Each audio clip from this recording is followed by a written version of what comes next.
बिस्मिल्लाहिर्रहमानिर्रहीम। Last time question number 4 तक हमने एमसीक्यूज़ का बेटे डिस्कशन जो है वो किया था। सेट से रिलेटेड ये हमारा एमसीक्यूज़ था। उसी सिलसिले को आज हम दोबारा आगे बढ़ाते हैं और मज़ीद कुछ एमसीक्यूज़ जो है वो सॉल्व करने की कोशिश करते हैं। एमसीक्यूज़ आ गया है हमारे पास, the value of iota to the power 4 is. बहुत ही आसान सा सिंपल सा एमसीक्यूज़ है, लेकिन उसके बावजूद भी मैं सॉल्व कर देता हूं ताकि किसी के जहन में कोई कन्फ्यूजन ना रहे। देखो, आयोटा की पावर 4 को सॉल्व करने के लिए हम क्या कर देंगे कि 4 पावर को स्प्लिट कर देंगे। क्या लिखेंगे? Square of iota square. 4 को स्प्लिट कर दिया। क्यों ऐसा किया है कि आयोटा स्क्वायर हमें पता है किसके बराबर होता है, -1 के, और -1 का स्क्वायर किसके बराबर होगा, 1 के। तो इस तरह से हमारे पास इस एमसीक्यूज़ का जो आंसर है वो क्या हो जाएगा, वो 1 हो जाएगा। ये ऑप्शन हमारा करेक्ट होगा। अब ये तो मैंने आपके सामने वर्किंग कर दी है, लेकिन कुछ एडिशनली मैं आपको जो है वो बताना चाहूँगा कि देखो, आयोटा की पावर 4 है ना। देखो, जिस तरह से अभी कुछ देर पहले शायद बात हो रही थी या प्रीवियस लेक्चर में हमने बात की थी कि ओमेगा क्यूब वो 1 के बराबर है। तो क्या कहा था कि ओमेगा की जितनी भी पावर्स हैं ना, मल्टीपल ऑफ 3 होंगी, मल्टीपल ऑफ 3 होंगी, वो हमेशा किसके बराबर होंगी, वो भी फिर 1 के बराबर होंगी। अगर ओमेगा की पावर 3 1 के बराबर है तो ओमेगा की जितनी भी पावर्स मल्टीपल ऑफ 3 होंगी वो 1 के बराबर होंगी। इसी तरह से याद रखिएगा कि ओमेगा की कोई भी पावर, ठीक है, जो मल्टीपल ऑफ 4 होगी, जैसे ओमेगा की पावर 4 हो जाए, सॉरी आयोटा की पावर 4 हो जाए, आयोटा की पावर 8 हो जाए, आयोटा की पावर जो है हमारे पास जो है, तो मल्टीपल ऑफ 4 होंगी, वो हमेशा किसके बराबर होंगी, वो बराबर हो जाएंगी 12 के। बात समझ आ रही है? तो इस बात को भी जो है वो एडिशनली याद रखिएगा। ये पॉइंट अगर आपके जहन में, तो आप इन सिंगल सेकंड जो है वो इसको हैंडल कर सकते हैं। तो ओमेगा की पावर अगर मल्टीपल ऑफ 3 है तो वो 1 है, और आयोटा की पावर अगर मल्टीपल ऑफ 4 होगी तो हमेशा 1 के इक्वल होगी। नोट कीजिए।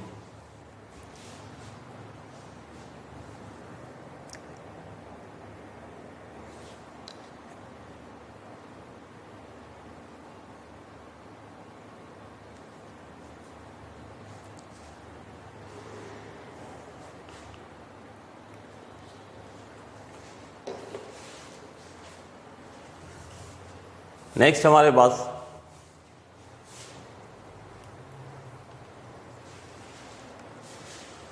The value of n permutation 0 is. n permutation 0 is यानी कोई भी नंबर है हमारे पास, उसके अगर परमुटेशन 0 के साथ निकाली जाए तो क्या रिजल्ट आता है। देखिए, पहले तो करते हैं इसको फार्मूले की मदद से। देखो, n परमुटेशन 0, आप परमुटेशन का फार्मूला तो सब लोग जानते हैं। n परमुटेशन r किसके बराबर है, n factorial over n minus r का होल फैक्टोरियल। तो इस वक्त बस r की जगह क्या रखना है, 0 रखना है। तो हमारे पास ये हो जाएगा ना, n factorial over n minus 0 का होल फैक्टोरियल, यानी ये हो जाएगा n factorial over n factorial. Result क्या आ गया, 1 आ गया। तो इस बात को हमारे पास हमेशा के लिए जो है अब जहन में भी रखना है कि देखो, दुनिया का कोई भी नंबर है ना, उसका जब आप 0 के साथ परमुटेशन निकालें तो उसका आंसर हमेशा क्या आएगा, 1 आएगा। ये देखिए, NP0 किसके बराबर आया, 1 के। यानी किसी भी नंबर का आप 0 के साथ परमुटेशन निकालेंगे ना तो क्या आएगा, 1 आएगा। तो 5 परमुटेशन 0 वो भी 1 के बराबर है, 6 परमुटेशन 0 किसके बराबर है, 1 के बराबर है, 7 परमुटेशन 0 किसके बराबर है, 1 के बराबर है। बात समझ आ रही है? तो हमारे पास जो है, बहरहाल मैंने फार्मूले की मदद से भी कर दी है, लेकिन किसी भी नंबर का परमुटेशन जो है वो 0 के साथ होगा तो किसके बराबर होगा, 1 के बराबर होगा। ठीक है। इसी तरह से आपसे ये पूछ सकते हैं कि किसी नंबर का परमुटेशन 1 के साथ निकालें क्या होगा, किसी नंबर का 0 के साथ कॉम्बिनेशन निकालें क्या होगा, किसी नंबर का कॉम्बिनेशन 1 के साथ निकालें क्या होगा। ठीक है, तो इनको भी आप ज़रा सॉल्व करके देख लीजिएगा। ये भी आपसे जो है वो एमसीक्यूज़ में पूछा जा सकते हैं। तो इसी तरह बस फार्मूला अप्लाई करके आप उसको एनालाइज कर लीजिएगा। नोट करें।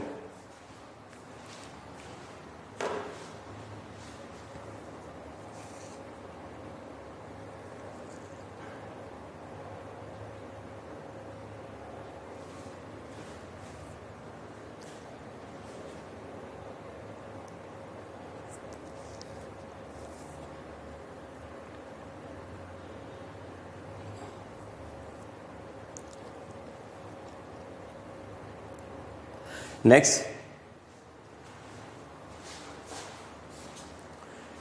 MCQs, complex number chapter number 2 से रिलेटेड है।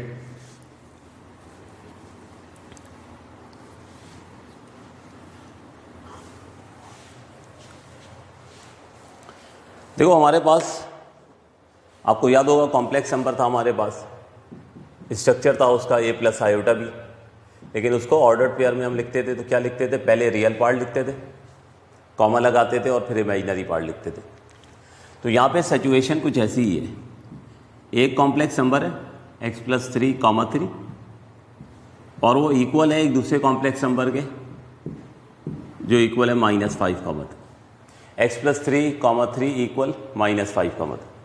आपसे कह रहे हैं x की वैल्यू बताएं। देखो दो कॉम्प्लेक्स नंबर इक्वल होंगे ना, तो हमेशा जो रियल पार्ट होगा उसे आप रियल पार्ट से इक्वेट करोगे, जो इमेजिनरी पार्ट होगा उसे इमेजिनरी पार्ट से इक्वेट करोगे। तो इमेजिनरी पार्ट का इसका कोई काम नहीं है। आपसे कह रहे हैं अगर ये दोनों कॉम्प्लेक्स नंबर इक्वल हैं तो बताइए कि हमारे पास जो है वो x की वैल्यू जो है वो क्या होगी। तो रियल पार्ट को आप रियल पार्ट से जो है वो इक्वेट करेंगे।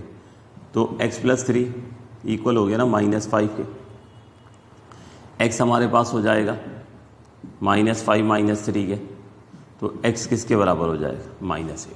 ठीक है, तो x की वैल्यू पूछ रहे थे, नोट करें बेटे इसको।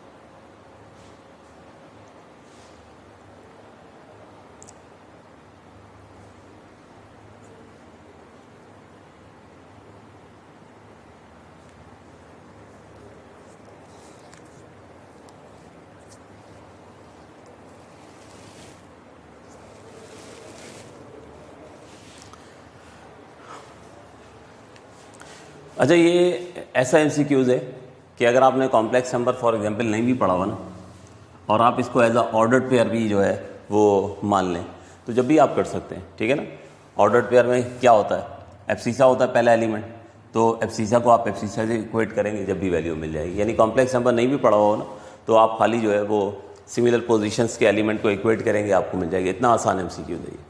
12 नेक्स्ट एमसीक्यूज़ हमारे पास जो है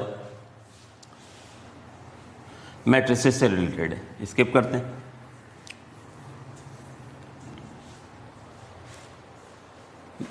सिंगुलर मैट्रिक्स के बारे में आ गया। सिंगुलर मैट्रिक्स कौन सी मैट्रिक्स होती है, जस्ट फॉर नॉलेज बात कर रहा हूँ। ठीक है, सिंगुलर मैट्रिक्स वो मैट्रिक्स होती है जिसका डिटर्मिनेंट 0 होता है। तो आपसे कह रहे हैं कि यहाँ लैम्डा की क्या वैल्यू रखी जाए कि ये मैट्रिक्स सिंगुलर हो जाए। मैट्रिक में आप लोग ये क्वेश्चन कर चुके, ठीक है ना।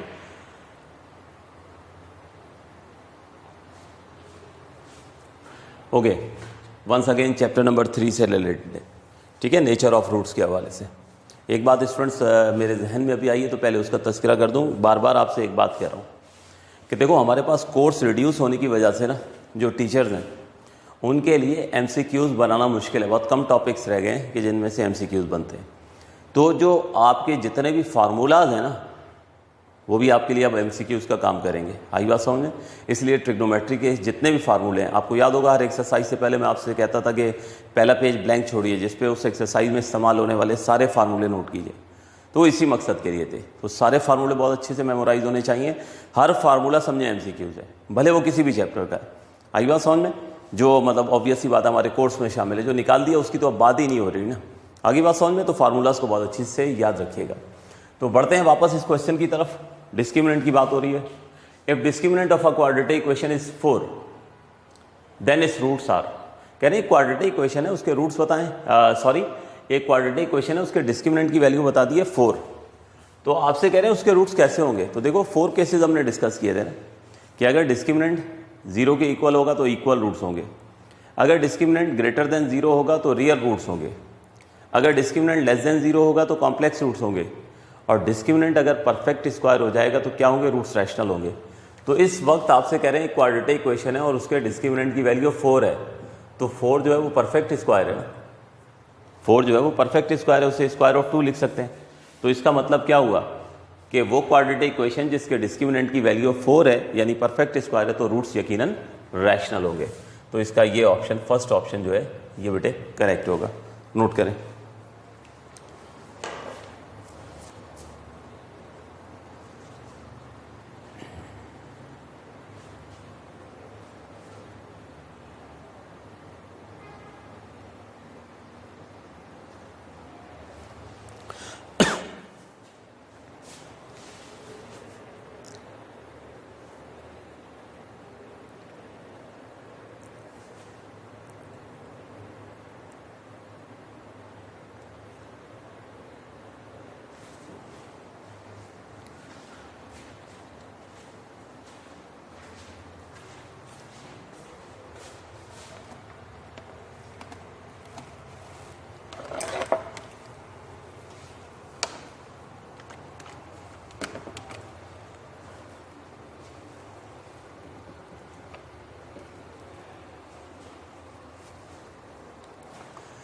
जी next MCQs,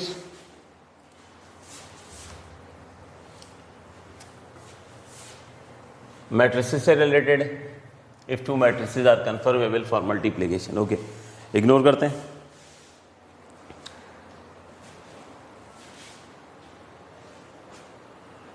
the value of n+1 whole factorial over n-1 whole factorial is equal to, देखिए आपको याद होगा जब परमुटेशन कॉम्बिनेशन हम डिस्कस कर रहे थे और परमुटेशन और कॉम्बिनेशन के फार्मूलाज मैंने आपको यकीनन ये बताया था कि ठीक है हम कैलकुलेटर से कर सकते हैं, लेकिन उसके बावजूद भी इनिशियली कुछ क्वेश्चंस आप लोगों को जो है वो मैंने फार्मूले की मदद से कराए थे। उसकी वजह यही थी कि बाज़ दफ़ा क्वेश्चन या एमसीक्यू ऐसा आ जाता है जो एल्जेब्रिक फॉर्म में होता है, फिर उस वक्त हमारे लिए मुमकिन नहीं होता है कैलकुलेटर इस्तेमाल करना। जैसा कि मिसाल के तौर पर जो है वो ये एमसीक्यूज़ इस वक्त आपके सामने, ऑब्वियस सी बात है ये सारे मैं जो एमसीक्यूज़ होते हैं ये मेरी मेमोरी में होते हैं जो पास पेपर्स में आ चुके हैं, उसी हिसाब से फिर मैं आपको जो है वो सारे साल गाइड कर रहा होता हूँ और उसी हिसाब से कुछ ना कुछ चीज़ आपको जो है सिखा रहा होता हूँ जो इस वक्त आगे आपके काम आ रही होती। तो अब इसको एल्जेब्रिकली हैंडल करना है। क्वेश्चन है हमारे n+1 का होल फैक्टोरियल और डिनोमिनेटर है n-1 का होल फैक्टोरियल। तो क्या करते हैं, फैक्टोरियल का मतलब क्या होता है, जब भी किसी नंबर के साथ फैक्टोरियल आ जाए, जैसे 5 फैक्टोरियल है तो इसका मतलब 5 को मल्टीप्लाई करना है, ठीक है, अपने से लेस तमाम नंबरों से। कहाँ तक, 1 तक, यानी 5 के बाद आता है 4, 4 के बाद 3, 3 के बाद 2, 2 के बाद 1। बिल्कुल यही चीज़ देखिए, तो n+1 आएगा यानी स्टार्ट n+1 से होगा। n+1 से लेस नंबर होता है n, उससे लेस नंबर होता है n-1, उससे लेस होता है n-2, उससे लेस होगा n-3 और सिलसिला चलता रहेगा। लेकिन चूंकि बेटे मैं यहाँ पर देख रहा हूँ कि डिनोमिनेटर में n-1 का होल फैक्टोरियल है, तो मैं n-1 से फिर आगे नहीं लेके जाऊँगा, ठीक है, और इसे यहाँ रोक दूंगा। लेकिन चूंकि इसे रूल के मुताबिक फैक्टोरियल की वजह से जाना तो 1 तक था, मैं इसे यहीं दरमियान में रोक रहा हूँ, तो ब्रेक का काम मैं हमेशा कहता हूँ ना कि ये फैक्टोरियल करेगा। तो आपको रोकना है अगर, तो फिर फैक्टोरियल लगा देंगे। अब ये देखो उससे क्या होगा बेनिफिट, n-1 से n-1 होल फैक्टोरियल कैंसिल हो जाएगा और ये हमारे पास n+1 इंटू n आ जाएगा। तो अब ऑप्शंस देख लेते हैं क्या गिवन है। तो ऑप्शन है हमारे पास n इंटू n+1, तो ठीक है ये n उन्होंने पहले लिख दिया है, ये n पहले लिख दिया है क्योंकि अब तो मल्टीप्लाई होना है ना। अगर इस रिजल्ट को आप देखें तो n+1 से मल्टीप्लाई हो या n+1 n से मल्टीप्लाई हो, बात एक ही है। तो बेटे हमारा फर्स्ट ऑप्शन जो है वो करेक्ट होगा। चले मैं पहले ऑप्शन हटाता हूँ, आप इसको नोट करें, फिर उसके बाद ऑप्शन आपके सामने कर देता हूँ, वरना वो नोट करने में दिक्कत हो रही है। कीजिए नोट, ये सॉल्यूशन नोट कीजिए।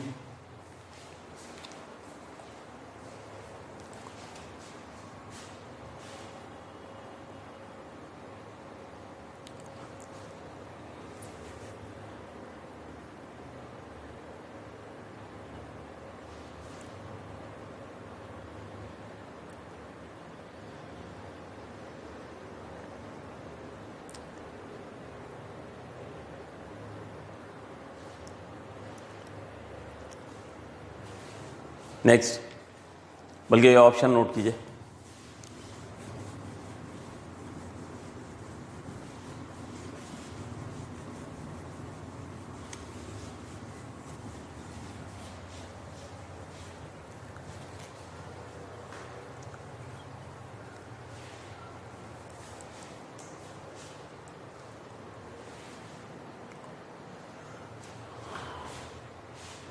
The area of the triangle in term of two sides and included angle is। Area of triangle का पूछ रहे हैं आपसे। बेटे एक लेक्चर में मैंने एरिया ऑफ ट्राइंगल का आपको जो है वो बता दिया था कि हमने जो है वो 3 केस जो है डिस्कस किए थे। When 1 side and 2 angle, when 2 sides and 1 angle, when 3 sides are given, और उसके बाद एक इक्विलेटरल ट्राइंगल का। ठीक है ना। तो हमारे पास ये टोटल 8 फार्मूलाज थे। ये 8 फार्मूलाज जो हैं यूँ समझ लीजिए 8 MCQs हैं। उनको बहुत अच्छे से याद कीजिएगा। उन फार्मूलाज को मैंने आपके सामने जो है वो लिखवाया भी था। Thank you. तो वो फार्मूलाज जो हैं वो स्टूडेंट्स मैंने आपके जो है वो सारे लिखवाए भी थे। तो इस वक्त आपसे पूछ रहे हैं कि एरिया ऑफ ट्राइंगल का क्या फार्मूला है। ठीक है ना। तो एरिया ऑफ ट्राइंगल ऑप्शन से देखेंगे तो आपको पता चल जाएगा। तो आपसे कह रहे हैं the area of triangle in term of 2 sides, यानी इनमें से कौन सा ऐसा फार्मूला है जो एरिया ऑफ ट्राइंगल है इन टर्म ऑफ 2 साइड्स और इंक्लूडेड एंगल। तो ये वाला होगा। ठीक है ना। तो हमारे पास वैसे ये देख लें आप, अल्फा है ना, यहाँ पे इन फार्मूलाज को उस दिन लिखने की तरीका भी आपको बताया था कि क्या तरीका होगा। अगर अल्फा है तो यहाँ ए नहीं होगा। ठीक है ना। यानी यहाँ पर जो है वो क्या होगा, क्योंकि अल्फा रिलेट करता है ए से, बीटा रिलेट करता है बी से, गैमा रिलेट करता है सी से। तो अल्फा है तो यहाँ ए नहीं होगा, क्या होगा, बी और सी होगा। यानी अगर यहाँ पे ऐसा होता ना बेटे, हाफ ऑफ साइन बीटा लिखा हुआ होता तो फिर यहाँ बी नहीं होता, ए और सी होता। अगर यहाँ पे साइन गैमा लिखा हुआ होता ना तो फिर सी नहीं होता, ए और बी होता। बात समझ आ रही है। तो हमारे पास यकीनन area of triangle when 2 sides and included angle is given, तो ये ऑप्शन हमारा करेक्ट होगा। ये तो हीरोज फार्मूला है जब तीनों साइड्स गिवन होती हैं। ठीक है। ये तो हमारे पास रेगुलर फार्मूला है, राइट एंगल ट्राइंगल जब होता था और हम एरिया निकालते थे हाफ बेस इंटू एल्टीट्यूड या बेस इंटू हाइट, वो है। और ये तो ऐसा ही है, बस उल्टा सीधा ऑप्शन जस्ट कंफ्यूज करने के लिए बनाया गया है। ठीक है। ये कोई फार्मूला नहीं है। नोट करें बेटे, ये ऑप्शन हमारा करेक्ट है। नोट कीजिए। तो ये भी साथ लिखना चाहें तो लिखने, बल्कि अब नहीं कर रहा हूँ क्योंकि कोई सा भी आपसे पूछ सकते हैं। बाकी भी आपको मेमोराइज होने चाहिए जिसमें 1 साइड और 2 एंगल गिवन है। ठीक है। फिर उसके अलावा हीरोज फार्मूला ये आपके सामने है। इक्वलेटर ट्राइंगल का याद रखिएगा, वो अक्सर MCQs में पूछ लेते हैं। √3/4x²।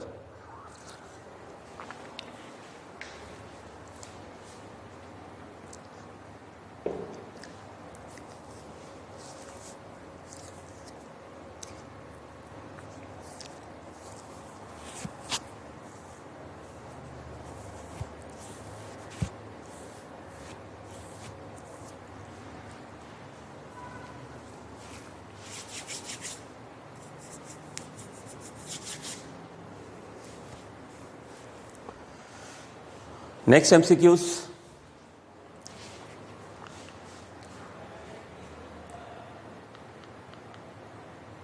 Sign alpha minus sine beta is.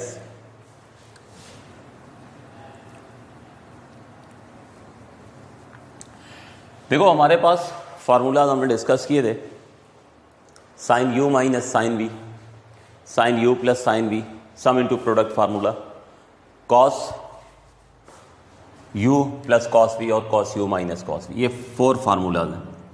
Sign you plus sine b, sine you minus sine b, cos you plus cos b और cos you minus cos B. ठीक है। ये 4 फार्मूलाज जो है ना, ये समझो 4 MCQs हैं। अच्छा, अब यहाँ पर जानबूझ के ना स्टूडेंट्स आपको कंफ्यूज करने के लिए ये देख लें क्या लिख दिया, अल्फा और बीटा लिख दिया। यू और बी को रिप्लेस कर दिया किससे, अल्फा और बीटा से जो है वो रिप्लेस कर दिया, सिर्फ आपको कंफ्यूज करने के लिए, ताकि आपका जहन जो है वो sine alpha plus beta, sign alpha minus beta, आपका जहन जो जाए वो उन फार्मूलाज की तरफ चला जाए। आपका जहन जो है वो उन फार्मूलाज की तरफ चला जाए। ठीक है। आपको जो है वो कंफ्यूज करने की कोशिश की है। असल में यही फार्मूला आपसे पूछ रहे हैं। यानी ये हमारे पास ये फार्मूला आपसे पूछ रहा है, sine you minus sine B. सिर्फ जो है एग्जामिनर ने क्या किया, यू की जगह अल्फा लिख दिया, सिंबल चेंज कर दिया, और वी की जगह बीटा लिख दिया। तो ये चारों फार्मूले याद होने चाहिए, ठीक है। एक्सरसाइज से पहले आपको लिखवाए थे। Sine you plus sine V क्या होता था, 2 sine you plus V upon 2 into cos you minus V upon 2, ठीक है ना। फिर इसी तरीके से हमारे पास ये हो जाता था 2 cos you plus V upon 2 into sine you minus V upon 2, ठीक है। उसके बाद हमारे पास जो है ये क्या होता था, इसमें दोनों कॉस आ जाते थे, इसमें दोनों साइन आ जाते थे, और माइनस का साइन भी आता था। तो आप लोगों को ये चारों फार्मूले जो हैं बेटे ये बहुत अच्छे से मेमोराइज होने चाहिए, नोट करें। और ये चारों फार्मूला जो हैं ये अपने पास लिख लें, ठीक है ना, चारों लिख लें ये, ताकि जब आप MCQs रिवाइज़ कर रहे हो, मेरे लेक्चर्स रिवाइज़ कर रहे हो, तो ये चारों आपके काम है।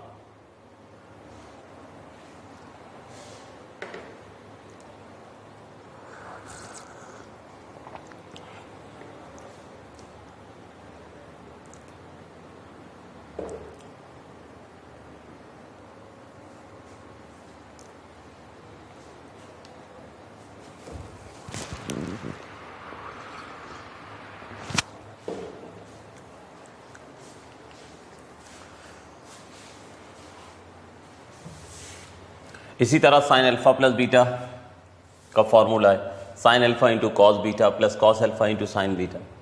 साइन अल्फा माइनस बीटा का फार्मूला है cos alpha plus beta cos alpha minus beta का फार्मूला है, ठीक है। टेंजेंट अल्फा प्लस बीटा का फार्मूला है टेंजेंट अल्फा माइनस बीटा का फार्मूला है, ठीक है। ये सब MCQs हैं, ये सब पूछे जा सकते हैं आपसे। प्रोबेबिलिटी पूछ रहे हैं, ज़रूरत नहीं है, कोर्स में शामिल नहीं है ये। सैंपल स्पेस की प्रोबेबिलिटी का पूरा टॉपिक ही इनफैक्ट निकाल दिया गया। सीक्वेंस है हमारे पास,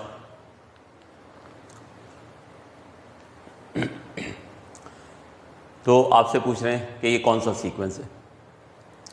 अर्थमेटिक प्रोग्रेशन में क्या होता था, डिफरेंस सेम होता था, ठीक है। तो आप 9 और 99 का डिफरेंस निकालें और 999 और 99 का डिफरेंस निकालें, यकीनन सेम नहीं होगा, क्योंकि 99 और 9 का डिफरेंस 90 है, जबकि इन दोनों का डिफरेंस 90 तो नहीं होगा, इसलिए AP तो नहीं है। HP जो होती है वो AP का रेसिप्रोकल होती है, तो जब ये AP ही नहीं है तो HP भी नहीं हो सकती, वो ऑप्शन भी रिजेक्ट हो गया। इसका मतलब ये हुआ कि हमारे पास जो है अब एक जहन रह जाता है कि GP है। अब आपका जहन में आता है ये क्वेश्चन कि ये GP है, AP HP तो रिजेक्ट हो गई, AP नहीं थी तो फिर HP भी नहीं हुई, ठीक है ना, क्योंकि दोनों एक दूसरे का रेसिप्रोकल है। अब सिर्फ जहन में फॉरेन स्टूडेंट क्या आ जाता है, फिर तो GP होगी। तो जैसे अभी मैंने हाईलाइट किया, इसका आंसर क्या है, नन ऑफ दीज है, ये GP भी नहीं है। आपको याद होगा हमने एक्सरसाइज में कुछ क्वेश्चंस किए थे, 6, 66, 666 और उसका सम निकाला था हमने किया था 7, 77, 777, उसका सम निकालना था। सॉल्व एग्जाम्पल बेटे आपको कराई थी 2, 22, 222। तो उस वक्त आपको क्या बताया था इन क्वेश्चंस के अंदर, ये बताया था ना कि देखो ये जो हमारे पास सीरीज़ हैं, ये जो हमारे पास सीक्वेंस हैं, इसमें हमारे पास GP का फार्मूला हम डायरेक्ट अप्लाई नहीं करते थे। हाई बात समझ में, इस पर कुछ वर्किंग करनी होती थी, वो आपको याद होगा सारा प्रोसीजर। उसको हम उसके सम को एस सपोज करते थे, फिर उसके बाद वो जिस नंबर की सीरीज़ होती थी कॉमन निकालते थे और एक सारा प्रोसीजर हैंडल करते थे, और फिर उसको एक वक्त आता था कि वो ज्योमेट्रिक प्रोग्रेशन बन जाती थी और उस पर GP का फार्मूला अप्लाई होता। तो यहाँ पर भी आप देखें ये वही केस है, ठीक है। तो उस क्वेश्चन को अगर आप ध्यान में लाएं तो आपको ये भी चेक करने की ज़रूरत नहीं है कि GP है या नहीं है। लेकिन अगर इस क्वेश्चन को भी ध्यान में ना लाते हुए हम बात करें इस MCQs की, तो सिंपल देख लें, GP में रेशो सेम होता था। आप पहली 2 टर्म्स का रेशो निकालें और बाद वाली 2 टर्म्स का रेशो निकालें, वो सेम नहीं आएगा। तो इसलिए ये हमारी ज्योमेट्रिक प्रोग्रेशन भी नहीं है, इसका जो आंसर होगा वो नन ऑफ दीज होगा। नोट करें।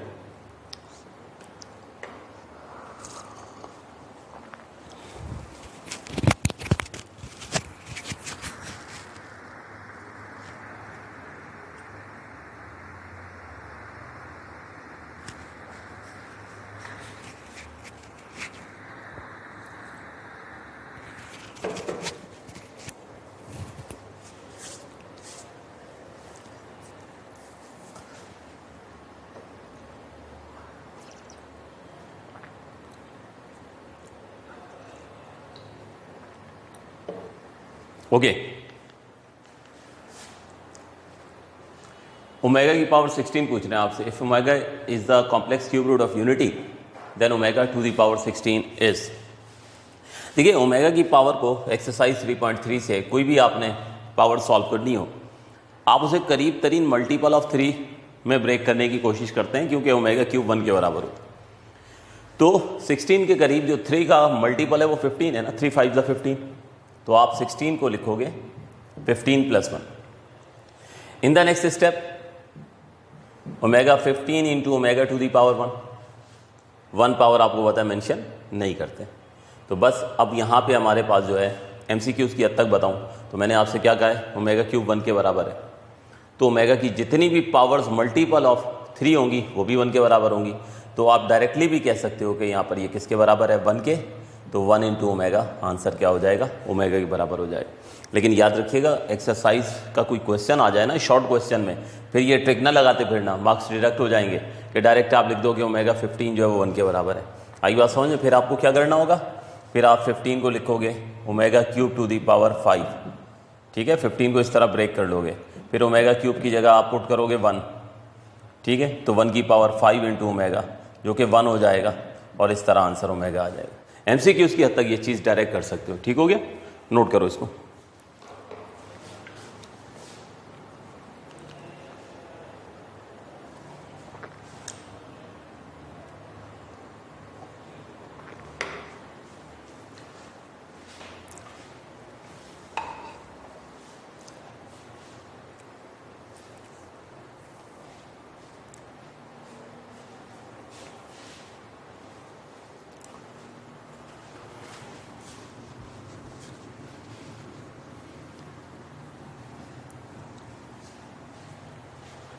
नेक्स्ट हमारे पास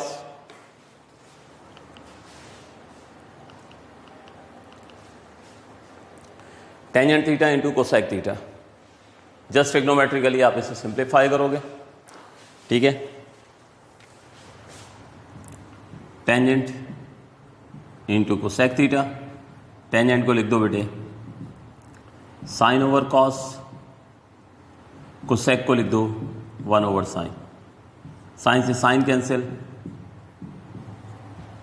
1 ओवर कॉस बच जाएगा और 1 ओवर कॉस किसके बराबर है, सीकेंट की। सॉरी नोट कीजिए, 1 ओवर कॉस किसके बराबर हो जाएगा, सीकेंट के बराबर हो जाएगा। सिंपल ट्रिग्नोमेट्री का क्वेश्चन।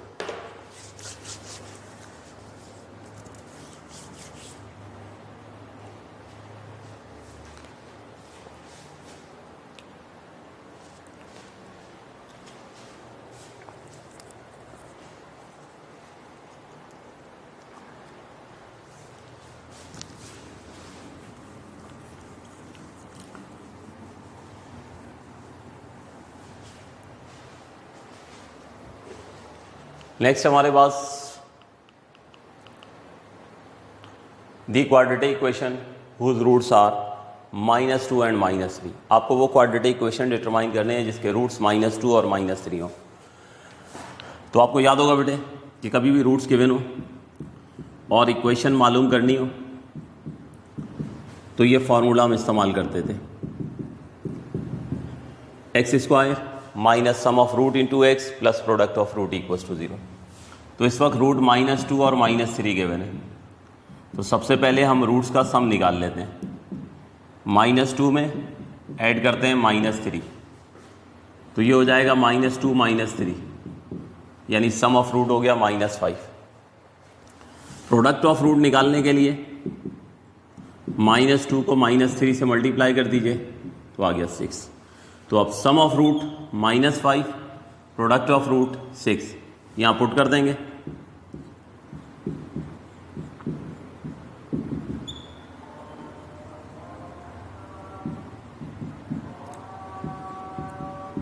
तो ये लिए, ये हमारे पास आंसर आया। नोट कीजिए।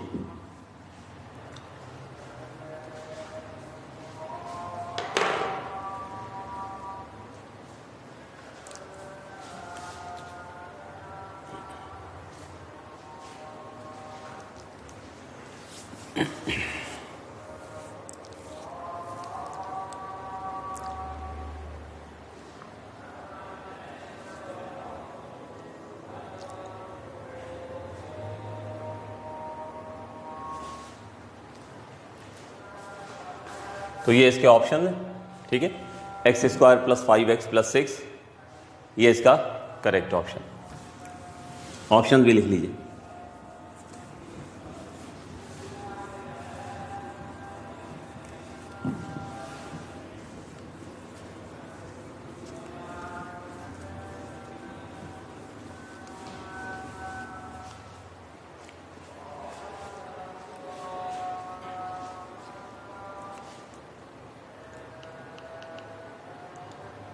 $150 next MCQs 150 degree in radian is, ठीक है। तो ये बस आज का लास्ट MCQs है। देखो हमारे पास हमने हमेशा ये पढ़ा था कि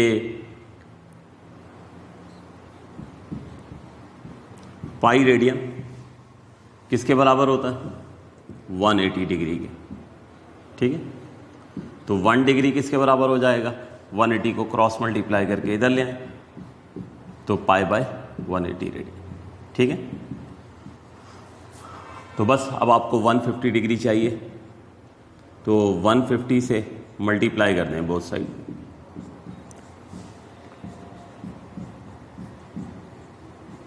तो ये आपको आंसर मिल जाएगा, ठीक है। तो बेटे आज का लेक्चर मैं यहीं रखूँगा। असल में नमाज का टाइम हो रहा है, इसलिए मैं यहाँ पे इसको क्विकली जो है वो वाइंड अप कर रहा हूँ। इंशाल्लाह जो है वो मज़ीद अगर MCQs डिस्कस करने हुए तो आपको वीडियोस जो हैं वो मिलती रहेंगी, ठीक है। इसकी कैलकुलेशन कर लीजिएगा, जस्ट 150 को 180 से कैंसिल करना है और आपको आंसर जो है वो मिल जाएगा। आंसर मैं शो कर देता हूँ, आंसर इसका हो जाएगा 5/6। तो ये थे हमारे MCQs जो पास पेपर्स के हम डिस्कस कर रहे थे। बहुत मेहनत कीजिएगा, इन्हीं MCQs पे तवज्जो दीजिएगा। इंशाल्लाह आपका पेपर जो है MCQs के मामले में आपको किसी किस्म की डिफ़िकल्टी नहीं होगी। तो नेक्स्ट टाइम कंटिन्यू करते हैं बेटे। Thank you.